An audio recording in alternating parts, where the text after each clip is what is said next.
अस्सलाम वालेकुम स्टूडेंट्स। कल हमने किया था effect of external pressure on boiling point.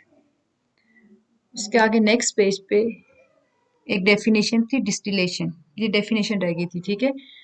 आपने ये डेफिनेशन भी करनी है। Distillation is the process in which liquid is heated to vaporize it and the vapours are cooled to condense them back to liquid in a different container. हमने कहा था कि जो लिक्विड है वो पहले वेपर स्टेट में जाता है, ठीक है। वहाँ पे मतलब एवेपोरेशन का प्रोसेस होता है, वेपराइजेशन हो रही होती है। फिर वेपर से दोबारा जो होता है वो किस में आता है, वापस कंडेंस हो जाता है। दोबारा से किस में कन्वर्ट हो जाता है, ये लिक्विड में आ जाता है, लिक्विड में कन्वर्ट हो जाता है। तो उसको हमने कहा था कि ये कंडेंसेशन का प्रोसेस है, ठीक है। अब ये जो हो रहा है उसको हम लोग, इस प्रोसेस को हम लोग क्या कहते हैं कि जो वेपराइजेशन हो रही है दोबारा से कंडेंसेशन हो रही है, इस प्रोसेस को हम लोग क्या कहते हैं, डिस्टिलेशन कहते हैं, ठीक है। अब नेक्स्ट है हमारे पास सॉलिड स्टेट। गैशियस स्टेट उसकी प्रॉपर्टीज हम कर चुके हैं, लिक्विड स्टेट उसकी प्रॉपर्टीज भी हम कर चुके हैं, एंड लास्ट टॉपिक है सॉलिड स्टेट्स। अब इसकी प्रॉपर्टीज करेंगे। सबसे पहले इसकी जो प्रॉपर्टी है वो है मेल्टिंग एंड फ्रीजिंग पॉइंट, ठीक है। मेल्टिंग एंड फ्रीजिंग पॉइंट क्या होता है। अब देखिए जो गैस, ये जो सॉलिड मॉलिक्यूल होते हैं, सॉलिड्स जितने भी हमारे पास, लिक्विड मॉलिक्यूल के दरमियान हमने कहा था कि स्पेसेस ज्यादा होती हैं, ठीक है। लेकिन जो गैस मॉलिक्यूल्स होते हैं उसमें सबसे ज्यादा एम्प्टी स्पेसेस होती हैं। गैस मॉलिक्यूल बहुत तेजी से साथ मूव करते हैं, लेकिन जो लिक्विड मॉलिक्यूल्स होते हैं उनके दरमियान स्पेसेस कम होती है, उनमें काइनेटिक एनर्जी भी थोड़ी कम होती है एज कम्पेयर टू गैसेज। लेकिन जब हम सॉलिड की बात करते हैं इसमें एम्प्टी स्पेसेस नहीं होती, ठीक है। अब होगा ये, अगर हम देखें पहले हम बात करते हैं मल्टिंग की। मल्टिंग पॉइंट कौन सा होता है कि ऐसा टेम्परेचर, ठीक है।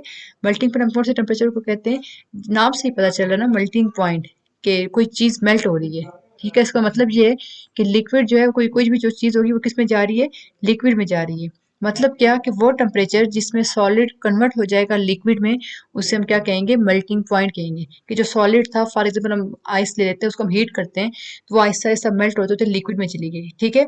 इसका मतलब यह है कि ऐसा टेम्परेचर, वो पॉइंट जिसपे क्या होगा, सॉलिड जो होगा वो चेंज हो जाएगा लिक्विड में, उसे हम क्या कहेंगे, मेल्टिंग पॉइंट कहेंगे, ठीक है।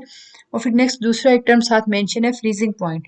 तब फ्रीजिंग पॉइंट में क्या होगा कि ये ऐसा पॉइंट है, ऐसा टेम्परेचर है जिसमें क्या हो जाएगा, लिक्विड जो होगा वो किस में चला जाएगा, कन्वर्ट हो जाएगा सॉलिड में, तो उसे हम कह रहे हैं फ्रीजिंग पॉइंट।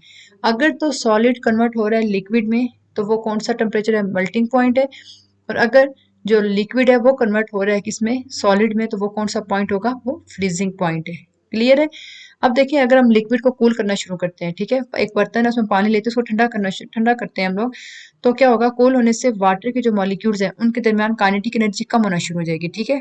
अब जैसे काइनेटिक एनर्जी कम होगी तो क्या होगा, जो मॉलिक्यूल्स है उनकी मोशन भी कम होती जाएगी। जब उनकी मोशन कम होगी, काइनेटिक एनर्जी कम हो जाएगी, तो वाटर का जो वेपर प्रेशर है वो भी क्या हो जाएगा, कम हो जाएगा, ठीक है। और आहिस्ता आहिस्ता इतना कम हो जाएगा कि जो वाटर का जो वेपर प्रेशर है, जो लिक्विड था उसका जो वेपर प्रेशर है वो सॉलिड के वेपर प्रेशर के बराबर हो जाएगा। और यही वो स्टेज है जिसको हम क्या कहेंगे, फ्रीजिंग पॉइंट। इस पॉइंट पे जाके वाटर जो होगा वो क्या हो जाएगा, फ्रीज हो जाएगा। क्लियर है। Melting and freezing point.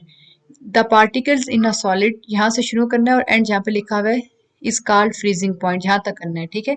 इसमें दो डेफिनेशंस आ रही हैं, एक मेल्टिंग पॉइंट और दूसरी फ्रीजिंग पॉइंट। में भी आपसे अलग से ये क्वेश्चन पूछा जाए कि what is melting and freezing point, और हो सकता है आपको पूरा लॉन्ग क्वेश्चन आ जाए। क्लियर है। फिर इसके बाद नेक्स्ट एक हेडिंग दी हुई है सब्लिमेशन, कि सब्लिमेशन, सब्लिमेशन क्या होते हैं, ठीक है। वैसे तो देखिए अगर अब जब भी हम लोग कोई भी सॉलिड है, सॉलिड को हम लोग हीट करेंगे, ठीक है, तो पहले वो लिक्विड में जाएगा, फिर लिक्विड से वो किस स्टेट में जाएगा, गैसियस स्टेट में जाएगा, ठीक है। लेकिन कुछ सॉलिड ऐसे हैं जिसको हम हीट करेंगे, जब भी हम उनको हीट प्रोवाइड करेंगे तो क्या होगा, वो सॉलिड स्टेट से डायरेक्ट गैसियस स्टेट में चले जाएंगे। मतलब जो सॉलिड होगा वो डायरेक्ट किस में चला गया, गैस में कन्वर्ट हो जाएगा, लिक्विड नहीं बनेगा, ठीक है। इसको हम, इस प्रोसेस को हम लोग क्या कहेंगे, सब्लिमेशन कहते हैं। डेफिनेशन लिखी हुई है, some solid on heating change to vapours, ठीक है। कुछ सॉलिड जो है जब उनको हम हीट देंगे, प्रोवाइड करेंगे, तो वो किस में चेंज हो जाएंगे, वेपर्स में, without passing through the liquid state. Liquid state में पास हुए बगैर वो किस में चले जाएंगे, वेपर स्टेट में चले जाएंगे, गैसियस स्टेट में चले जाएंगे। इस प्रोसेस को हम लोग क्या कहते हैं, सब्लिमेशन कहते हैं। अब हमने कहा कुछ सॉलिड है, सारे सॉलिड ऐसे नहीं है, तो वो सॉलिड कौन कौन से हैं, दो चार एग्जांपल्स यहाँ पे दी हुई हैं। आपने पहले सब्लिमेशन की हेडिंग देनी है, सम सॉलिड ऑन हीटिंग, जहाँ से स्टार्ट करेंगे, और इस कॉल्ड सब्लिमेशन, जहाँ तक करना है। उसके बाद नेक्स्ट आपने एग्जाम्पल की हेडिंग देनी है, और एग्जाम्पल की हेडिंग दे के आपने बताना है कि कौन कौन से एग्जाम्पल है। एक आयोडीन है, बेंजोनिक एसिड है, अमोनियम क्लोराइड है, और भी काफी है, लेकिन आपने कोई दो तीन नाम याद रख लें, ठीक है। Iodine, benzoic acid and ammonium chloride. ये जो 3 सॉलिड हैं ये ऐसे हैं कि जब इनको हीट प्रोवाइड की जाती है, इनको टेम्परेचर दिया जाता है, तब क्या होगा, हीट करने से ये डायरेक्ट किस में चले जाते हैं, गैसियस स्टेट में चले जाते हैं, ये लिक्विड स्टेट में नहीं जाते। क्लियर है। एक आपने डिस्टिलेशन की डेफिनेशन लिखनी है नोटबुक पे, दूसरा आपने मेल्टिंग एंड फ्रीजिंग पॉइंट है ये आपने करना है, डेफिनेशन भी करनी है, साथ एक्सप्लेनेशन भी है, ठीक है। और लास्ट टॉपिक है सब्लिमेशन, आपने ये करना है। Thank you so much.